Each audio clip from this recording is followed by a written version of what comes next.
ఇక టన్నెల్ వద్ద పూర్తిగా సహాయక చర్యలు కొనసాగుతున్నాయి. ఇటు కేంద్ర ప్రభుత్వం కూడా పూర్తిగా సహాయ సహకారాలు అందిస్తామని నిన్న ప్రధానమంత్రి నరేంద్ర మోదీ ముఖ్యమంత్రి రేవంత్ రెడ్డికి ఫోన్లో మాట్లాడి చెప్పినట్టుగా కూడా తెలుస్తా ఉంది. ఓవరాల్ గా ఈ అంశానికి సంబంధించి మరింత సమాచారాన్ని మా కరెస్పాండెంట్ బస్వరాజు అందిస్తారు. బస్వరాజు, పూర్తి డీటెయిల్స్ ఏంటి, ఎలా జరుగుతున్నాయి పనులు?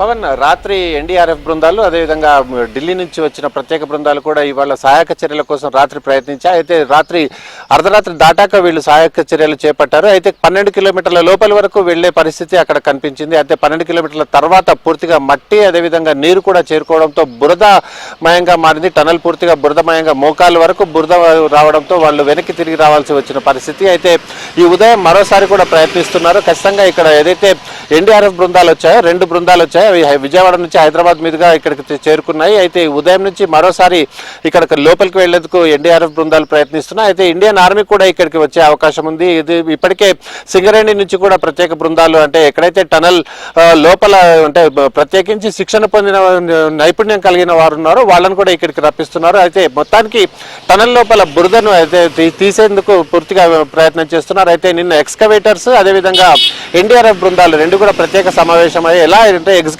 చేయాలి, ఇట్లాంటి విపత్కర పరిస్థితిని ఎట్లా దాటాలి, అదేవిధంగా ఇక్కడ ఉండే బురద అదే మట్టిని తొలగించేందుకు ప్రత్యామ్నాయ మార్గాలను కూడా చూస్తున్నారు. అయితే ఖచ్చితంగా ఇక్కడ 2 కిలోమీటర్ల మేర ఏదైతే 1.5 కిలోమీటర్ వరకు ఇక్కడ బురద ఉంది అని చెప్పి ప్రాథమికంగా అంచనాకు వచ్చాయి. ఈ నేపథ్యంలో ఖచ్చితంగా లోపలికి వెళ్లేందుకు ఇవాళ ఉదయం మరోసారి ప్రయత్నం చేసేందుకు లోపలికి వెళ్తున్నారు. ఇప్పుడిప్పుడే ఎన్డీఆర్ఎఫ్ బృందాలు అదేవిధంగా కేంద్ర సహాయక చర్యలు చేపట్టే ప్రత్యేక బృందాలు కూడా ఇక్కడికి చేరుకున్నాయి. మరి కాసేపట్లో ఈ ఆపరేషన్ మరోసారి మొదలవుతుంది. అయితే లోపలికి వెళ్లేందుకు లోకో మోషన్ అంటే రైల్ వంటి వాహనాలను లోపలికి వెళ్తున్నాయి. అయితే ఈ ట్రాక్ నుంచి లోపలికి 12 కిలోమీటర్ల వరకు వెళ్లేందుకు ప్రయత్నం అంటే ఈజీగా ఉంది. అంత తర్వాత వెళ్లేందుకు మాత్రం అక్కడ బురదమయంగా ఉండడంతో అడ్డంకులు ఏర్పడ్డాయి.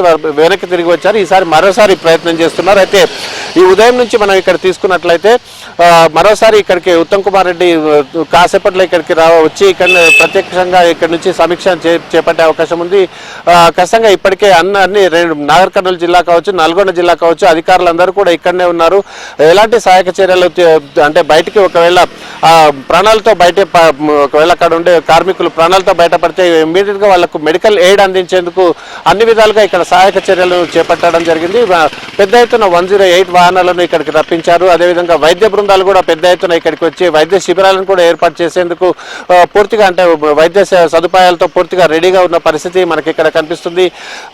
ఈ ఉదయం ఏదైతే లోపలికి వెళ్ళిన వాళ్ళు ఉన్నారో వాళ్ళు ఖచ్చితంగా ఇక్కడ ఏదైతే బురద ఉందో బురదను మాత్రం బయటకు తీయాల్సిన అవసరం ఉంది. దాదాపు అంటే 500 మీటర్ల మేరకు అంటే 1/2 కిలోమీటర్ వరకు బురదను తీయాల్సిన అవసరం అయితే ఖచ్చితంగా కనిపిస్తుంది. Pavan, thank you Baswaraj, thanks for the updates.